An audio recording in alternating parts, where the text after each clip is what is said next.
Olá, sejam mais uma vez bem-vindas e bem-vindos ao nosso canal Aliteração. Nesse vídeo eu quero falar de um assunto aparentemente banal, mas que me levantou uma reflexão muito interessante.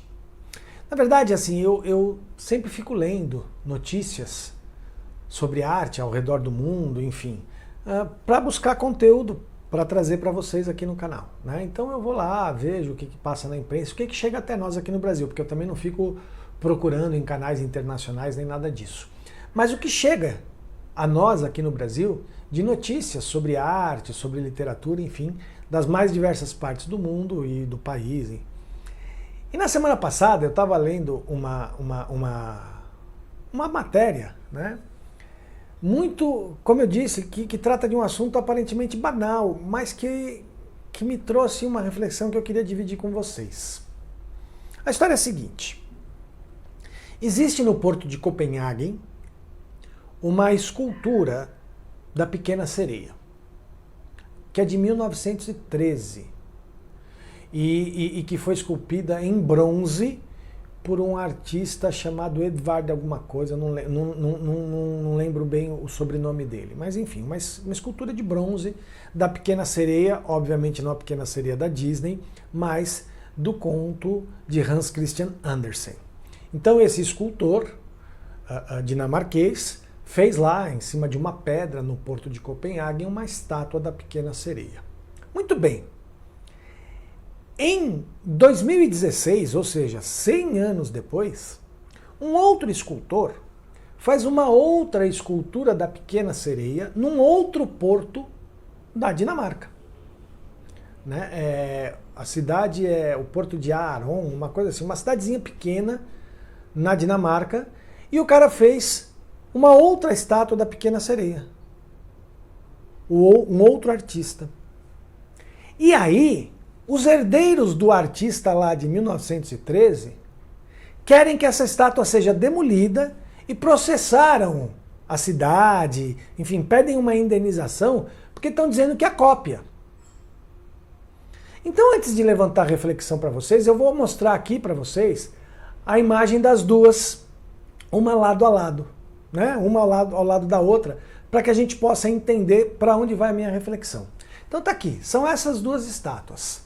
A de bronze é a da Dinamarca, de 1913, de Copenhague, de 1913, e a de granito, a de pedra, é a de 2016. Ok, são estátuas muito parecidas, as duas estão sentadas numa posição muito semelhante, mas são duas obras completamente diferentes. Né? É a mesma coisa que a gente teve, sei lá, várias Madonas no Renascimento. E vai dizer que uma é cópia da outra? Quem foi que pintou a primeira Madonna? Né? Então, assim, eu quero começar a reflexão no seguinte sentido. Por que alguém se arvora, ou se acha, ou acredita que é dono de uma obra de arte, primeiro, que está num local público? Porque todas as duas estátuas estão num porto, em cima de uma pedra. No momento em que eu faço uma escultura e coloco ela num lugar público, será que realmente eu sou dono desta obra? Né? Eu sou o autor, ok. Ninguém está tirando a autoria do Edvard lá, que eu não sei o sobrenome, não lembro o sobrenome dele. Ninguém está tirando a autoria dele. Mas será que os descendentes dele, né, porque ele já morreu, os descendentes dele se acham donos de uma estátua a ponto de quererem que uma outra estátua que é parecida, ninguém está negando que são parecidas, que é parecida, mas que não é a mesma coisa, seja demolida e que eles sejam indenizados. Uma outra estátua que também está num lugar público. E aí eu faço uma pergunta aos descendentes do escultor da primeira estátua. O escultor fez a escultura baseado num conto do Hans Christian Andersen. Então, o personagem também não é dele. Então, os descendentes do Hans Christian Andersen vão processá-lo porque ele pegou um personagem que era do Hans Christian Andersen para fazer uma estátua. Percebam que essa coisa de se achar dono de uma obra de arte, enfim, é tão doido, porque aí se a gente começar a refletir, a gente vai ver que não vai ter fim. Porque, logicamente, quando alguém cria uma obra, a influência de quem veio antes, de quem criou coisas antes, é natural. É natural a gente criar algo a partir de algo que a gente leu, que a gente viu, que a gente escutou, enfim. É natural que isso aconteça, faz parte do fazer artístico. Se todo mundo começar a cavar todos os artistas que fizeram não sei o que a partir de algo que alguém fez antes e começarem a processar, vai virar uma loucura. Então, a minha reflexão, e que eu queria dividir com vocês, vai nesse lugar. Primeiro, essa doideira de se achar dono de uma obra de arte que está num local público. E que, por sua vez, veio a partir de uma outra obra de arte, de outra linguagem, né, da literatura, mas que agora eles se acham no direito de ninguém mais vai poder fazer uma escultura da Pequena Sereia. Porque qualquer escultura da Pequena Sereia vai ser cópia dessa. Ah, mas ela está sentada na mesma posição que a original. Está sentada numa posição semelhante. Mas é uma sereia, tem um rabo de peixe. Ou ela sentava para um lado ou ela sentava para o outro. Não tem muito. Não dá para colocar ela sentada numa cadeira, de perna cruzada. Não dá. Né? Quer dizer, não tem muita. Mas existem também muitas diferenças. É só você ver. A escultura de bronze tem os traços mais delicados. A escultura de granito tem os traços mais grossos, né? Mais rudes. E não no sentido de feio, tá, gente? Mas mais rudes, mais grossos, até talvez pelo material, né? A estátua de bronze tem uma espécie como se fosse um tecido saindo saindo da perna que é cauda, enfim. A estátua de granito não tem. Então, tem diferenças. E ok, é semelhante, é a mesma personagem, é a Pequena Sereia. É para estar num porto do mesmo jeito, em cima de uma pedra, num porto do mesmo jeito. Então, é lógico que vai ter semelhança. Então, essa ideia de se achar dono de obra de arte parte de um princípio que eu já tenho falado muito aqui no canal, que eu tenho refletido muito e, obviamente, no meu posicionamento eu tenho criticado, que é a mercantilização da arte. Né? A mercantilização da obra de arte no sentido de transformação da obra de arte num produto comercial. E isso faz com que a obra de arte tenha dono.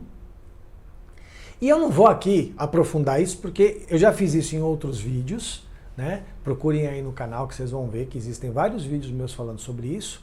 E acho que isso é uma coisa que merecia um vídeo, mais um vídeo, se a gente fosse falar sobre isso de novo especificamente, mais um vídeo para eu poder, inclusive, justificar porque que eu sou contra. Né? E isso não tem nada a ver com remuneração de artista, com ganho financeiro do artista, não tem nada a ver com isso. Tem a ver com mercantilização da arte, é outra coisa. Ao ponto de pessoas que, ok, são descendentes do artista e tudo mais, mas a gente está falando de uma coisa de mais de 100 anos. Né? E eles ainda se acham tão donos que querem que a estátua seja demolida, a estátua de granito seja demolida. Não pode. Então, eu acho um absurdo. E além disso, tem essa questão de o que é cópia na obra de arte. Né? O que é cópia na arte? O que é cópia? Quando eu faço algo inspirado em outra coisa, eu estou copiando. Né? Eu nunca vou esquecer que quando eu escrevi uma peça inspirada no livro dos Seres Imaginários do Jorge Luiz Borges e mandei para a Biblioteca Nacional para poder registrar a autoria, eles negaram o registro num primeiro momento, mandando de volta dizendo que era uma adaptação. E eu mostrei e consegui provar que não era uma adaptação. Primeiro, porque o livro dos Seres Imaginários do Jorge Luiz Borges não conta uma história, é um catálogo, né? E a minha peça contava uma história.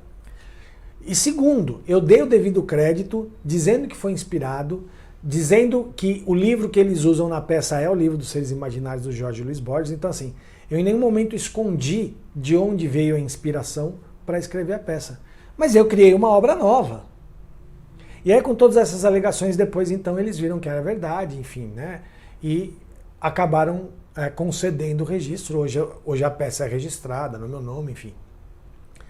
Mas é isso, quer dizer, o que é cópia, o que é adaptação, o que é inspiração, porque senão a gente vai entrar numa doideira, senão a gente vai ter que tirar do nada, né?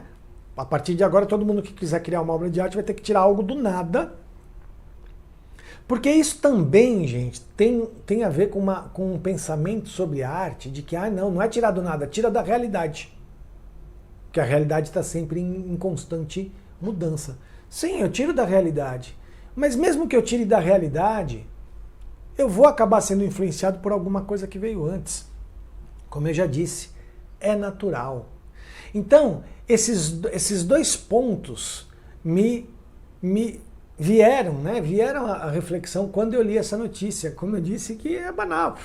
Eu lá quero saber da briga de dois artistas de descendência lá na Dinamarca.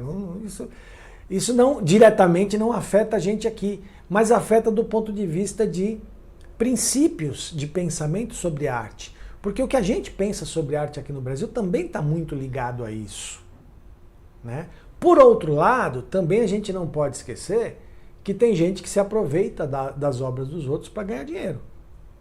E aí é uma outra discussão que eu não vou entrar agora, porque também é uma discussão profunda que passa por aquela coisa da mercantilização da obra de arte, enfim. Né? E eu tenho um posicionamento muito convicto e muito firme em relação a isso, ao ponto de que eu dou uma autorização ampla, geral e restrita para o uso das minhas obras de arte. Então, assim, sempre foi assim, quem quiser usar o que eu escrevo, quem quiser usar o que eu fiz, pode usar não precisa nem me comunicar, usa aí, né? Porque para mim é isso, eu não sou dono nem das obras que eu crio. Então eu tenho esse pensamento, mas também é uma coisa que precisaria ser aprofundada, também não é uma coisa tão solta assim. Mas eu só queria trazer para vocês essa notícia das estátuas da Dinamarca, para começar a levantar com vocês um pouco essa reflexão. Então eu queria saber o que cada uma de vocês, o que cada um de vocês acha disso. Coloquem aí nos comentários o que vocês pensam sobre o assunto.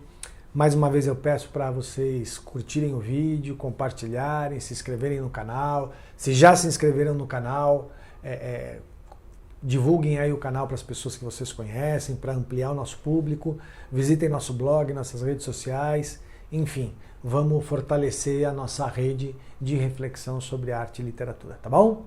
Valeu, gente. Até o próximo vídeo. Tchau, tchau.